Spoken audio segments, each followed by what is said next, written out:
तो हम बात कर रहे हैं अब इरिगेशन की। इरिगेशन का थोड़ा सा समझ लेते हैं। मतलब इंक्रीज प्रोडक्शन होता है इससे, एग्रीकल्चर प्रोडक्शन। तो खेती हम करते हैं तो खेती करने में पानी की बहुत ज़रूरत पड़ती है। अब हमारा भारत जहाँ सिचुएटेड है, जिस तरीके से सिचुएटेड है, तो यहाँ पे पानी की कोई कमी नहीं है। यानी कि इंद्र देवता, बारिश के देवता की खूब अच्छी कृपा है। ये मतलब ये है कि हर 4 महीने में, चौमासे में अच्छी बारिश हो जाती है और अच्छी फसलें उग जाती है।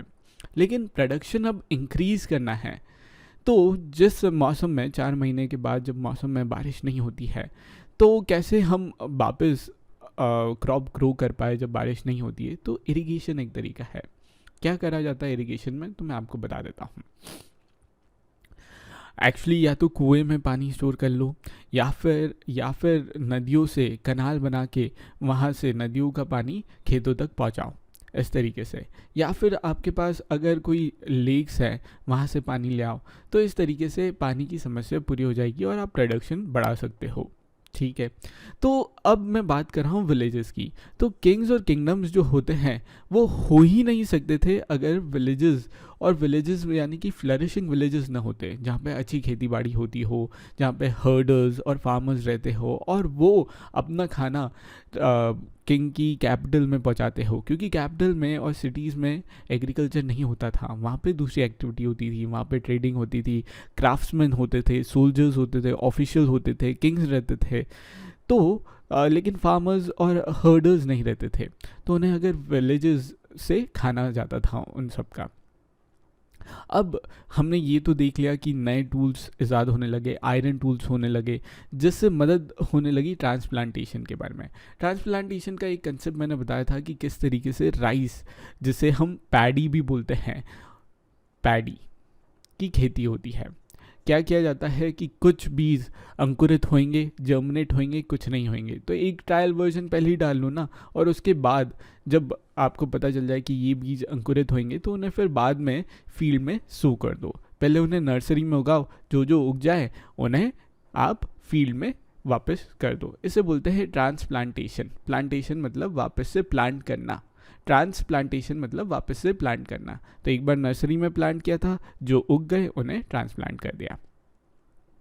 साथ ही साथ इस ट्रांसप्लांटेशन से तो प्रोडक्शन बढ़ा। टूल्स जो हमने ऊपर देखे यानी कि आयरन टूल्स जो आने लगे, जैसे कि आयरन प्लॉशेयर हमने देखा, आयरन प्लॉ बोल दो, प्लॉशेयर बोल दो, वो आने लगा। सिकल हमारे पास आने लगी, जिससे हम हार्वेस्ट करते थे। इरिगेशन इम्पॉर्टेंट था। इरिगेशन के लिए क्या क्या चाहिए रहता था उस समय, किस टाइप से इरिगेशन होती थी, तो कनाल्स बिल्ड करते थे। और कनाल्स की ये इमेज है, ये नदी से आ रही है, एक बड़ी नदी है, वहाँ से कनाल्स आ रही है, और देखिए कितने खेतों को ये इरिगेट कर रही है। इरिगेट यानी कि सींच रही है, पानी दे रही है। वेल से आ सकता है, टैंक से आ सकता है, आर्टिफिशियल लेक। आर्टिफिशियल लेक जैसे कि अभी ये बुलडोज़र जो है, इसकी मदद से ये लेक बनाया जा रहा है। उस समय लेबरर की मदद से खुदाई की जाती थी, और इनमें पानी, जब बारिश के मौसम में पानी इकट्ठा हो जाता था, और फिर पूरे साल भर खेती के लिए यहाँ का पानी जो इकट्ठा हुआ है वो काम आता था। तो आर्टिफिशियल लेक्स बनाना स्टार्ट किए। एक तो नेचुरल होते हैं जो ऑटोमेटिकली, आर्टिफिशियल यानी कि इंसान के द्वारा बनाए गए लेक्स।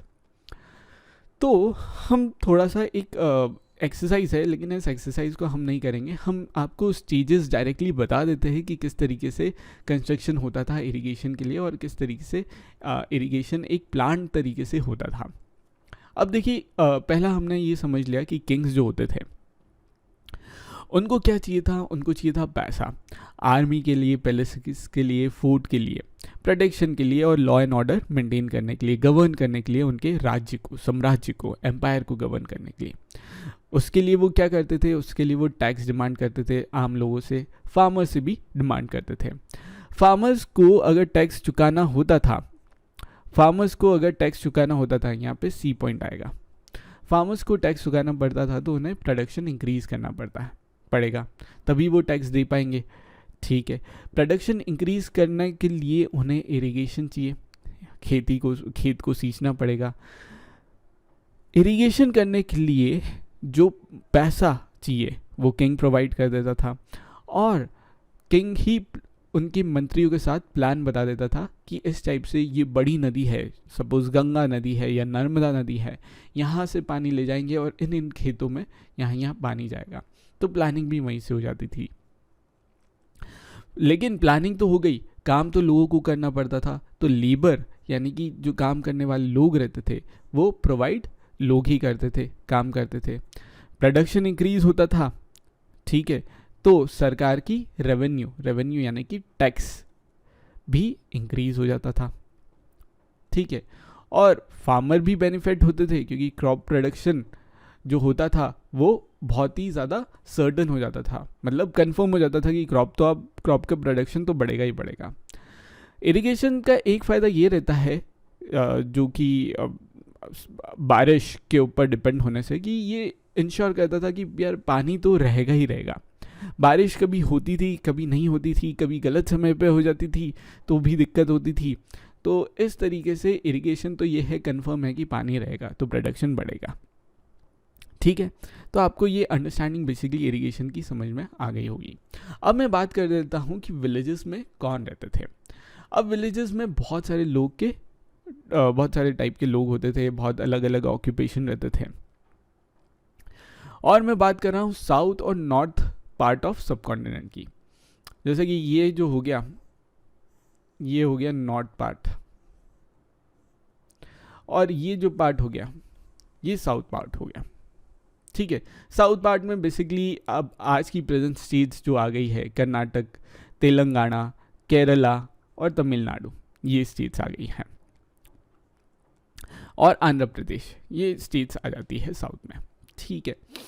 तो साउथ में जो तमिल रीजन था, यानी कि ये वाला रीजन मान लो उस समय का, तो तमिल रीजन था, वहाँ पे लार्ज लैंड ओनर्स को वेलालर बोलते हैं, ऑर्डिनरी प्लॉमैन को उजावर बोलते हैं। लैंडलेस लेबर्स जो होते हैं, जिनके पास ज़मीन नहीं होती है और दूसरे के यहाँ काम करते हैं, या फिर गुलाम लोगों को कडाईसियार या अडीमाई बोलते हैं। अब ये जो टर्म्स जो मैंने बताया है, वेलालर, उजावर, कडीसियार और उडीमाई, ये बहुत आपको अजीब लग रहे होंगे, ठीक है। आप बोलोगे मैंने तमिल सीखी नहीं है, तो मैं आपको बता दूं कि इंग्लिश के भी आप बहुत नए टर्म सीख रहे हैं इस हिस्ट्री में, और बाकी सोशल साइंस में और साइंस में आप नए टर्म्स सीखेंगे ही सीखेंगे, आपका वोकैबुलरी बढ़ेगा। और न सिर्फ इंग्लिश में आप सीख रहे हैं, हिंदी में भी नए टर्म्स आप सीख रहे हैं। तो अगर आप इन टर्म से घबरा रहे हैं तो इन्हें आप कॉपी में लिख लीजिए, इनका मतलब सामने लिख लीजिए, और इनका मतलब 3 बार रिपीट कर लीजिए, तो आपको ये चीज़ याद होने लग जाएगी। मैं आपको वापस से रिपीट कर देता हूँ, और इमेजिन करिए कि एक विलेज में लार्ज लैंड ओनर्स है जिनके पास बहुत सारी ज़मीन है, और वहाँ पे वो खेती करवाते हैं। छोटी ज़मीन वाले लोगों को ऑर्डिनरी प्लॉमैन बोला जाता था, उन्हें उजावर बोलते थे। और कुछ लोगों के पास ज़मीन नहीं होती थी या फिर वो गुलाम होते थे, उन्हें कडाईसियार या फिर उडीमाई बोलते थे। ये दूसरों के खेतों में जाके काम करते थे। नॉर्मल विलेजेस, आज के भी विलेजेस कुछ इसी टाइप के होते हैं। कुछ लोगों के पास ज़्यादा ज़मीन होती है, कुछ के पास छोटी ज़मीन होती है, कुछ के पास ज़मीन ही नहीं होती है। नॉर्दर्न पार्ट मैंने आपको बता दिया मैप में कि कौन सा नॉर्दर्न पार्ट होता है। ये करीब नॉर्दर्न पार्ट हो गया है, ओके। तो ये नॉर्दर्न पार्ट में क्या होता था उसके बारे में बात करते थे। तो हर गांव में एक हेडमैन होता था।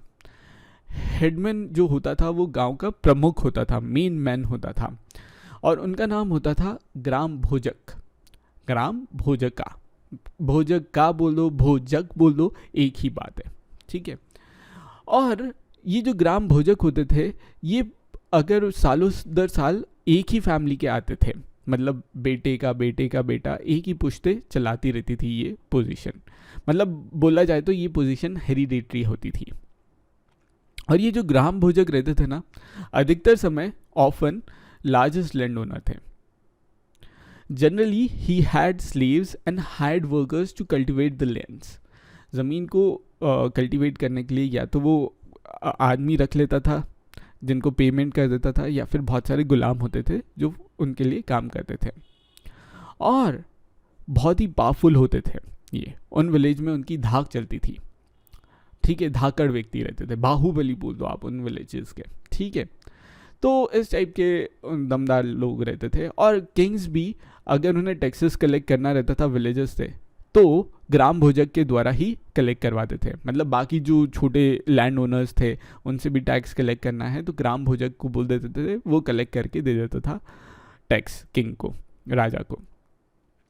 साथ ही साथ उसी विलेज में वो जज का भी काम करते थे, लोगों में लड़ाई झगड़ा सुलझाने का काम हो गया और इस टाइप से जज का काम भी करते थे। और पुलिसमैन का भी काम, चोर को पकड़ना या फिर गलत हरकत करने वाले लोगों को पकड़ना, उन्हें रोकना, उन्हें जेल में बंद करना, ये भी काम ग्राम भोजक का होता था। ग्राम भोजक तो एक टाइप के लोग हमने देख लिए। इंडिपेंडेंट फार्मर्स यानी कि छोटे फार्मर्स भी होते थे जिन्हें गृहपति बोलते थे, जो कि स्मॉल लैंड ओनर्स होते थे, जिनकी पास स्मॉल लैंड होती थी। ओनर यानी कि स्वामी होते थे, छोटी लैंड के स्वामी होते थे, ओनर होते थे, ठीक है। कुछ मैन एंड वुमेन जो रहते थे उन्हें दास कर्मकर बोलते थे, दास कर्मकर या सिंपली दास भी बोल देते थे। उनके पास ज़मीन नहीं होती थी और वो दूसरों की यहाँ काम करते थे, फील्ड ओन्ड बाय अदर्स, वहाँ पे वो काम करते थे और अपनी जीवनी चलाते थे। Earn a living working on the fields owned by the others. In most villages, there were some craft person such as blacksmith, potter, carpenter, weaver. अब हमने देखा कि कुछ दूसरे काम करने वाले भी होते थे, सिर्फ खेती ही नहीं करते थे, क्राफ्ट पर्सन भी होते थे। ब्लैकस्मिथ यानी कि जो बाकी लोगों के लिए कुल्हाड़ी बना रहा है, सिकल बना रहा है, एक्स बना रहा है, या फिर आयरन प्लाव बना रहा है। पॉटर जो पॉटरी कर रहा है। कारपेंटर्स जो फर्नीचर बनाने का काम करते हैं वो। और वीवर्स जो कपड़े बुनने का काम करते हैं, कपड़े बनाने का काम करते हैं, वो वाले लोग भी विलेजेस में रहते थे।